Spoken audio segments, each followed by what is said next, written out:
Hey guys, this is Greg Revenge and welcome back to my channel.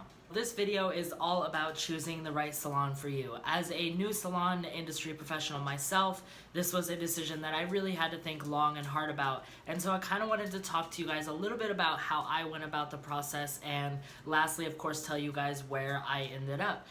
If you guys do follow me on Instagram or you follow me on Facebook, you know that I already did spill the beans on which salon I did end up choosing. But if you haven't and you're new to this channel, then this will be new for you. So while I was in school, choosing the right salon was a huge decision. It was something that all of my educators talked about. It was something that you really had to think long and hard about. It wasn't something that I thought would be that serious, but now, of course, looking back and kind of listening to what they were saying, it totally makes sense why this is so important.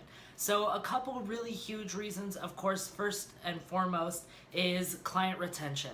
If you're moving around from salon to salon, your clients aren't going to follow you. They don't know where you're going. It's hard to keep in touch with all of your clients to make sure that they know you're going from this salon to this salon, and it's best to just be in one spot so that your clients know where to expect you at. Also, another big decision that you need to make when choosing a salon is which salon is going to further your career. If you want to be behind the chair 5 days a week, 40 hours and doing what you do, which salon is going to work with you to make sure that that's what you have? If you do want to go into session styling or you want to be on stage, which salon is going to help you get there? Okay, so while I was in school, a lot of my educators said it's a really good idea to go get a service at whatever salon that you're looking at. Here's the thing about that. The salons that I were looking at were very high-end salons, and I definitely couldn't afford going to get a $150 haircut at some place that, I was very interested in. So for me, what it was is just touring the salon.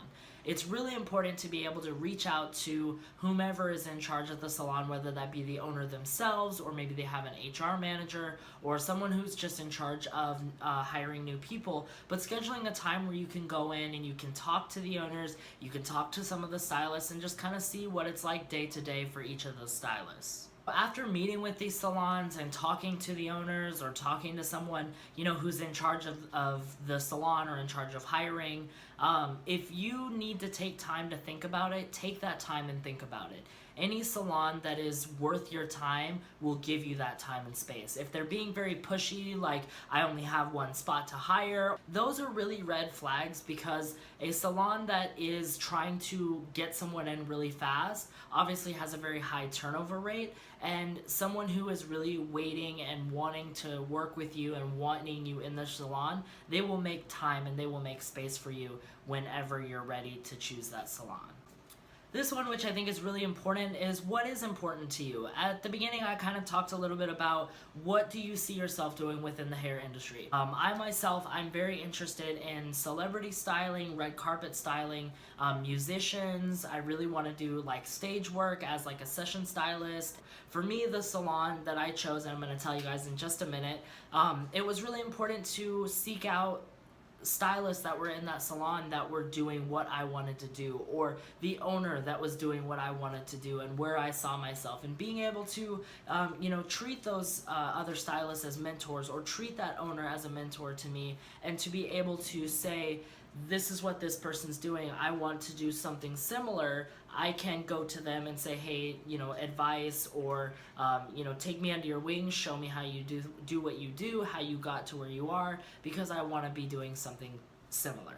Okay, so if you guys do follow me on Facebook or Instagram, you do know I already did announce which salon I'm at, but if you're just in my YouTube family, then of course this is going to be news for you. So the salon that I did end up choosing is Ruiz Salon here in Austin, Texas. So here in Austin, there are a plethora of Aveda salons. To me, the reason that I chose Ruiz was it stood out so vastly. I was very fortunate to get to tour probably 6 or 7 different Aveda salons, and I really, I went with my school and with like a group of maybe like 15, 20 people, but I made it a point to stand away from everyone that was in my group. I walked around the salon by myself, or I kind of stood in the back of the crowd that was with me and looked like behind me, or like somewhere where the focus wasn't, and really got to see the inner workings of the salon.